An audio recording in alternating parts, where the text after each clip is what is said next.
This is Steve Zeltzer from WorkWeek, and WorkWeek has covered the issue of the San Francisco school bus drivers for years now, and they've been fighting to protect not only their jobs and their conditions, but also the students in San Francisco Unified School District.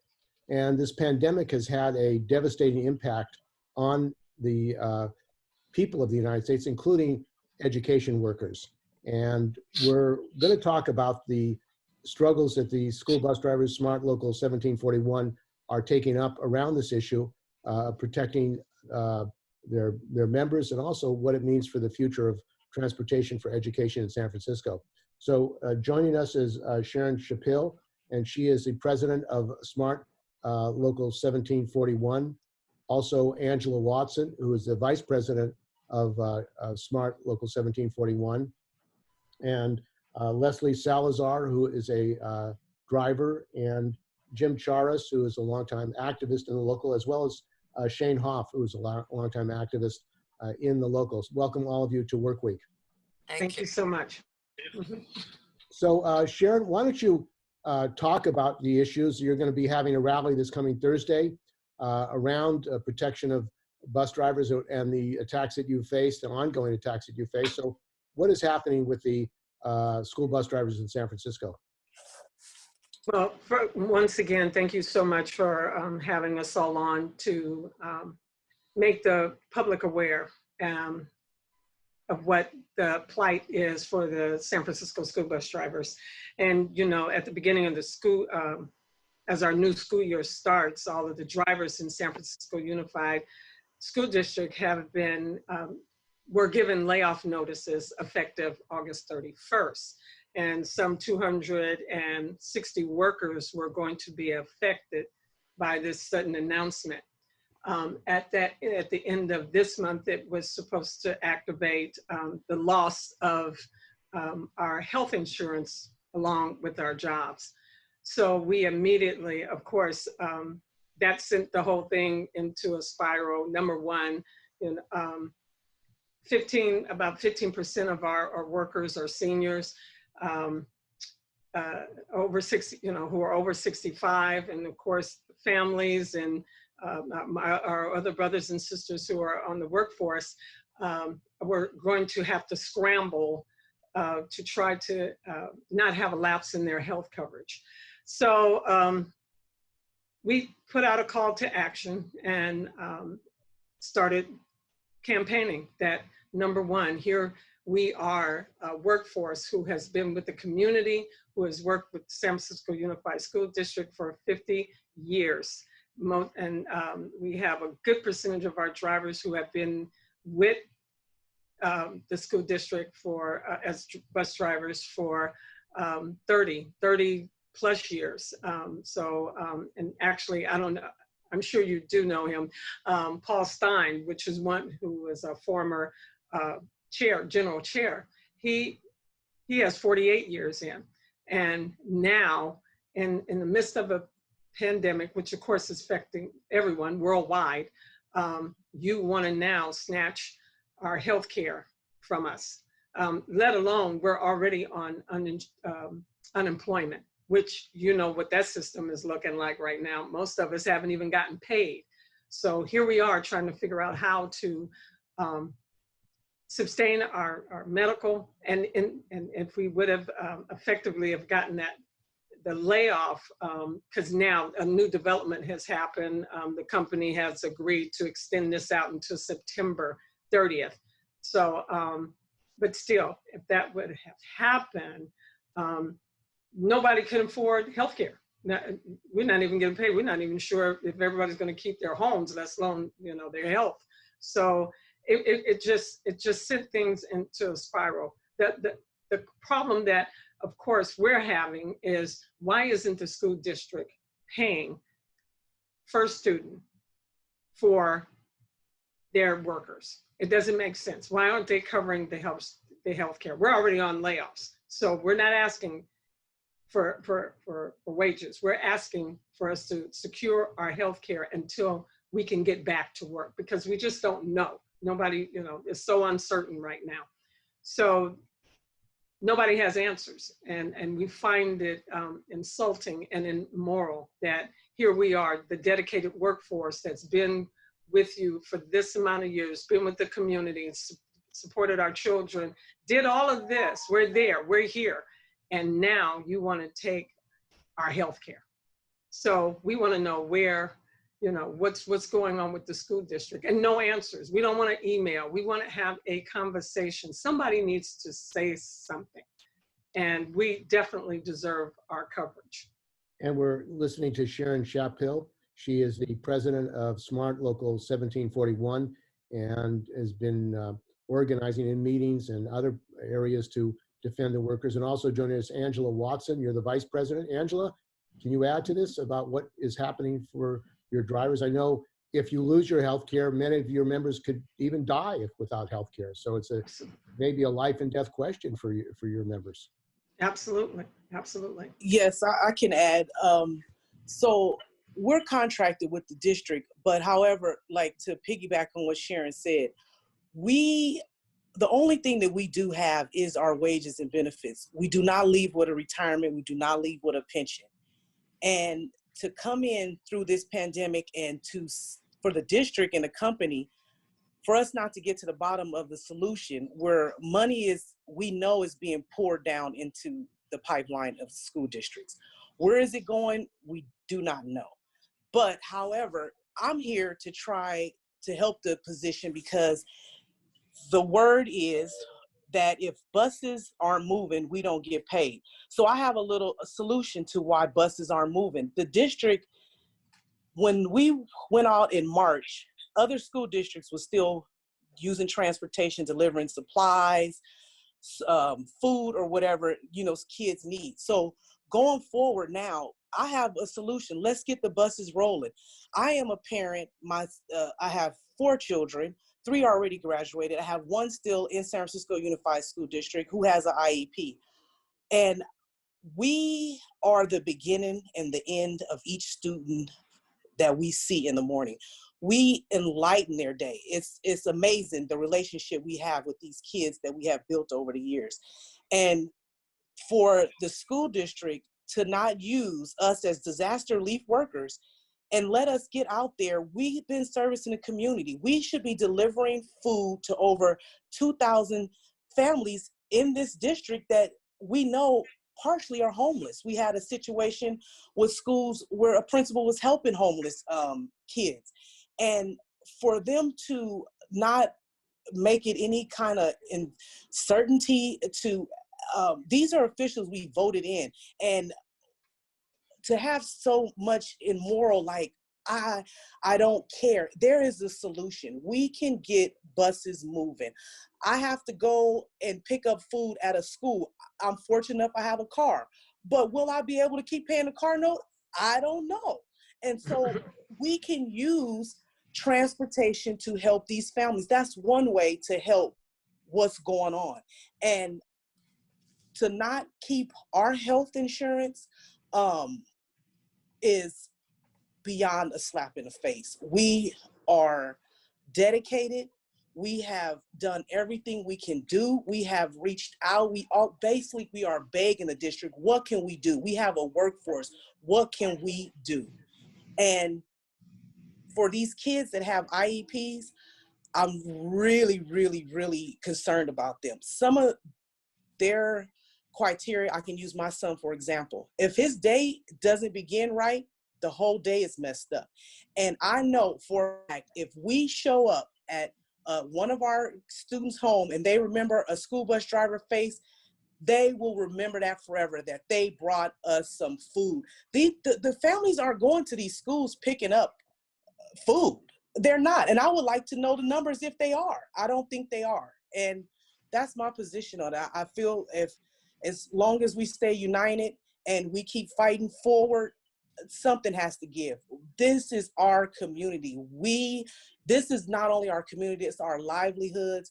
We should not be treated like this as school bus drivers. We do not deserve this. Not only are we school bus drivers, we are psychologists too. We're not certified, don't have the degree.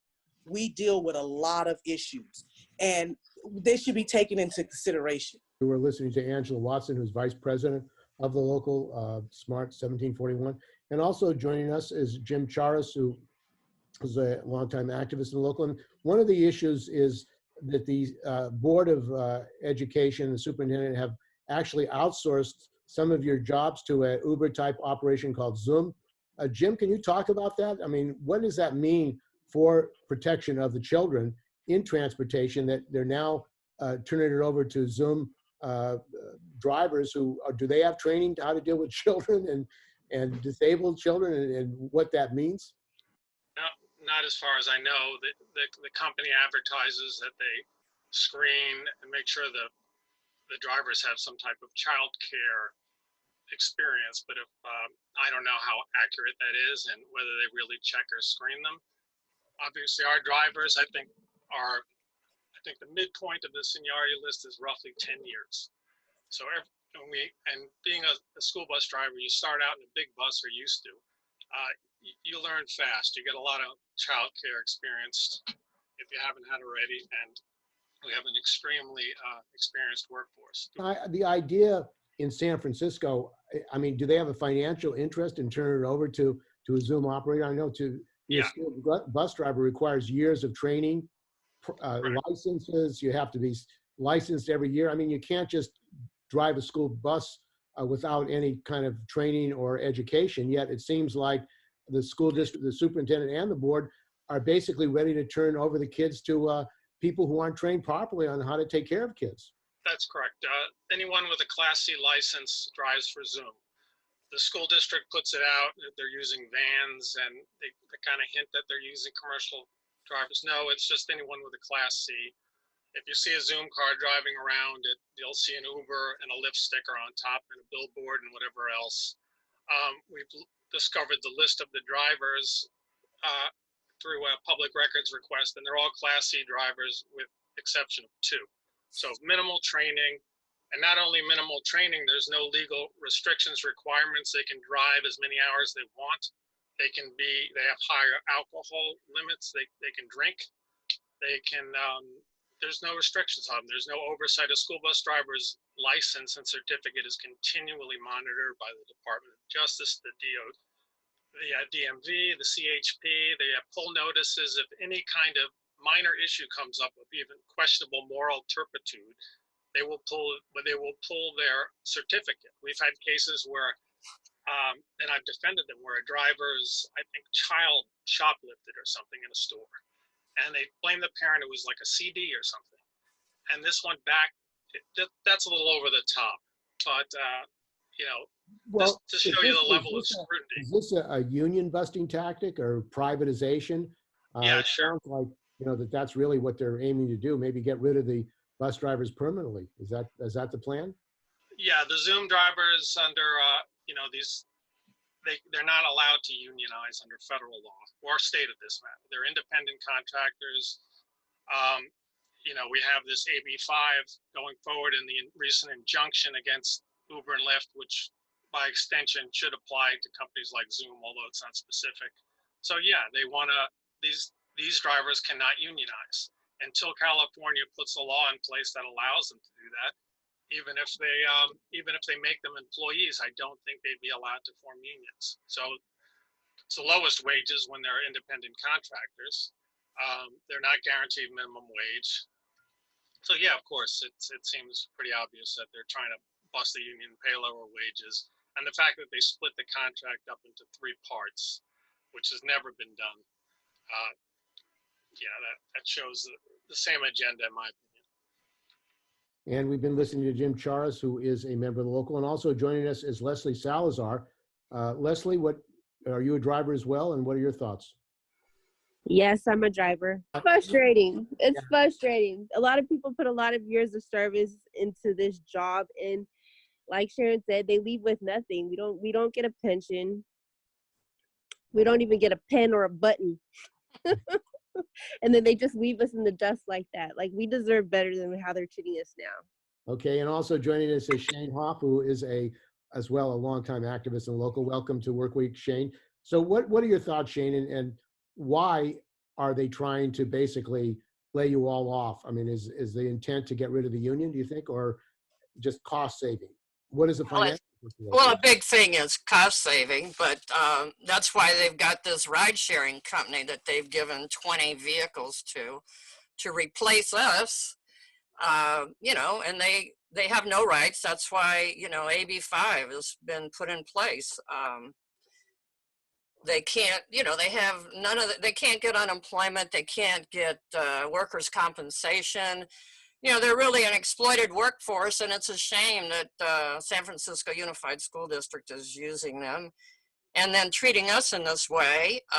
Some people won't be able to come back to these jobs after this layoff. I mean, they're going to have to find something else because we may not even, who knows when we'll come back. We're supposed to come back November the 1st. That's still 3 months out. And many of us, including myself, are not able to get unemployment. Unemployment is a mess, and it's overwhelming. I mean, it's overwhelming. What's going on with unemployment? Because people need unemployment to pay their rents, to take care of their food costs. Are you saying, are any of your members still fighting for unemployment at this point? Yes, yes, they are. Several of them. Even Jim hasn't got his unemployment for what? How many months now? You know, it just says pending, and you never get any money. It's a disaster.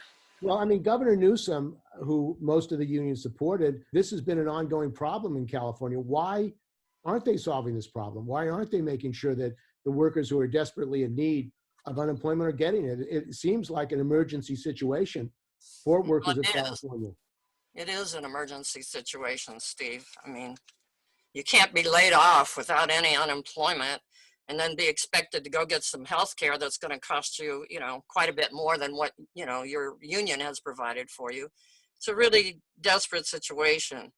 And like I said, there's 14 districts in California, at least, that first student or employer contracts with them, and they are paying their drivers during this time when they're not able to work because of COVID-19. They're paying their benefits and their wages because they're going to be needed in a you have to be operationally ready when the school district says, okay, now we're opening up. I mean, you know, you have people that are out there on other jobs, they can't come back, you know. I just, their vehicles are not maintained during the time that the yard is shut down, and they're supposed to be maintenance, you know, every so many days, and they're supposed to be kept up to, you know, the strict standards of the California Highway Patrol. So would you say this is reckless on the part of the superintendent and the Board of Education, and that they're not requiring that they continue to pay your health care benefits and so that you can be ready to go back to work? Yeah, I think it's reckless. I think it's, you know, it's unconscionable what they're doing, really. And you're going to be having a rally on Thursday at 4:30 at San Francisco City Hall. Sharon, yes. Why don't you talk about that, Sharon, and what people can do? And we're not talking only about San Francisco school bus drivers. There are 400,000 to 500,000 school bus drivers in the United States who also probably are facing similar kind of problems getting their health care and continuing. So this is an issue not just for San Francisco school bus drivers, but other workers, school workers around the country who've been really put out of work in a desperate situation as well as a result of the pandemic. So Sharon, what can people do who want to support your struggle, other union people and the public and parents who want to make sure that there's school bus drivers there when school starts again? Absolutely. We are going to be, as you said, holding a rally on Thursday at 4:30.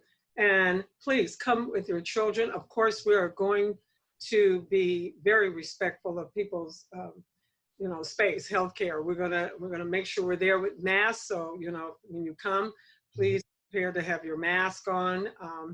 And we're gonna practice that social distancing because number one, you know, large group gatherings still is a threat. So when we go out here, this is how serious it is. We're going out here in mass numbers to petition to the district to look at what they're doing and to rethink how they're going to keep us on and support, you know, first student and paying them and making sure that we're intact.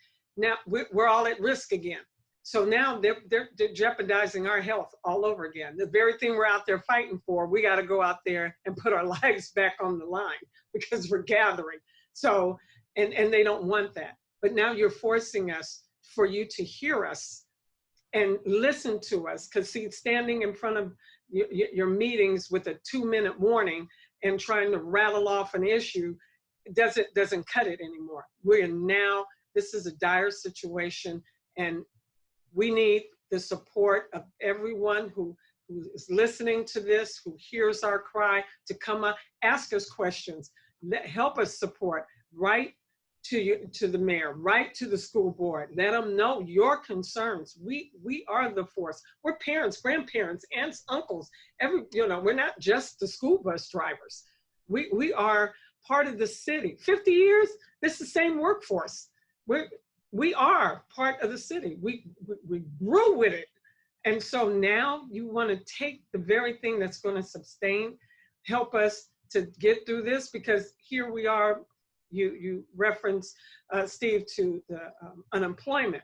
Well, yeah, we all know unemployment doesn't pay what your normal wages are, but I mean, it is something. But when the system, for whatever reason, it wasn't designed to handle a pandemic in the first place. But now here we are with a broken system, and we still have to wait.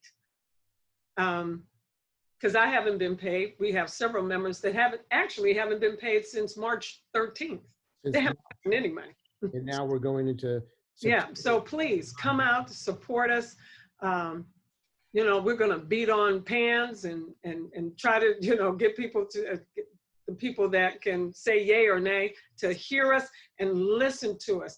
We're asking for health care to sustain what we have. That's all. We're not asking you to build bridges. We're asking you to keep the bridge standing. Okay, well, I want to thank you very much, Sharon, and all of you for joining us on Work Week. And I think that this is not just a labor issue, it's human rights, and it's a life and death question for healthcare for all working people. And to pull the rug under you so you don't even have your healthcare is something that people have to stand up and stop. So thanks for joining us on Work Week. Thank you so much for having us. We appreciate you.